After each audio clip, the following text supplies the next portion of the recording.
Sejak kecil, Sultan Hasanuddin telah diberi gelar Pangeran Sawakingking oleh kakeknya, yaitu Prabu Surosoan, sang penguasa wilayah Banten Girang yang masih di bawah kekuasaan kerajaan Pajajaran.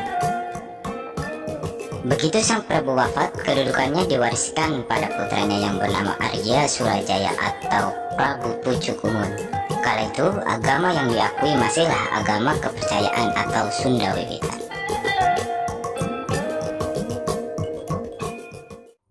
Sultan Maulana Hasanuddin memiliki peran penting menyebarkan agama Islam di wilayah Banten. Ia pendiri Kesultanan Banten, sekaligus menjadi penguasa pertama kerajaan Islam di Banten. Sultan Hasanuddin adalah putra kedua dari Nyi Kabumanten, putri dari Prabu Surosoan, dan Syekh Syarif Hidayatullah, atau yang lebih dikenal dengan sebutan Sunan Gunung Jati. Pada saat Sunan Gunung Jati kembali ke Cirebon untuk menduduki posisi sebagai Adipati Cirebon, menggantikan Pangeran Cakrabuana yang merupakan putra dari Prabu Siliwangi yang sudah wafat, Pangeran Hasanuddin lebih memilih tetap tinggal di Banten untuk menyebarkan agama Islam dan mendirikan pesantren di Banten. Seiring waktu, dakwah beliau membuahkan hasil sehingga nama beliau menjadi semakin besar, sehingga masyarakat setempat memberi gelar Syekh kepadanya. Sejak saat itu, ketenarannya jauh melampaui sang penguasa Banten, yaitu pamannya sendiri yang bernama Prabu Pucukumun.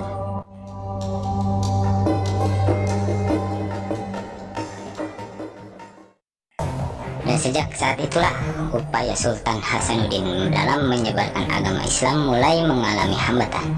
Yang terbesar justru datang dari Prabu Pucukumun. Ia bersikeras ingin mempertahankan ajaran Sunda Wiwitan. Akibatnya, Prabu Pucukumun menantang keponakannya untuk berperang, bukan duel, melainkan adu ayam jago untuk menghindari jatuhnya korban jiwa.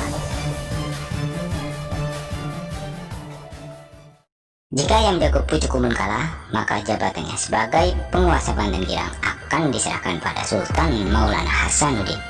Dan sebaliknya, jika ayam jago Sultan Hasanuddin yang kalah, maka dakwahnya harus dihentikan. Tantangan itu pun langsung diterima oleh Sultan Maulana Hasanuddin.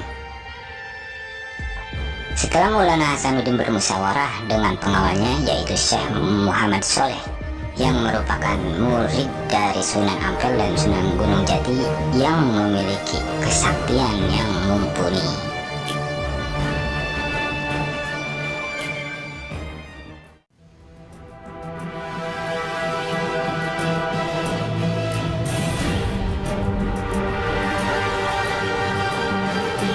Akhirnya disepakati yang bertarung melawan ayam jago Prabu Pucukumun adalah Syekh Muhammad Soleh yang menjelma menjadi ayam jago.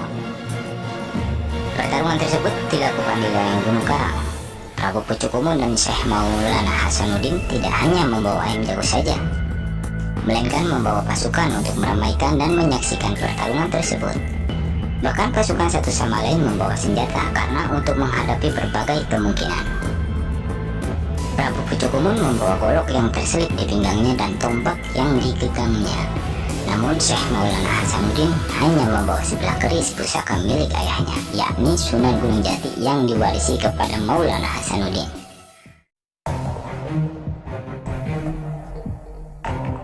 Duel ayam jago tersebut berlangsung sangatlah sengit, saling serang satu sama lain.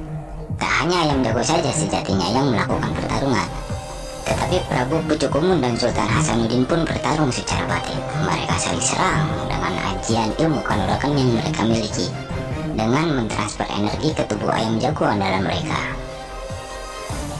Namun akhirnya ayam jago milik Sultan Hasanuddin merupakan jelmaan dari Syekh Muhammad Soleh lah yang memenangkan pertarungan. Setelah memenangkan duel tersebut, sontak para pengikut Prabu Pucukumun terdiam tampak merasa kecewa.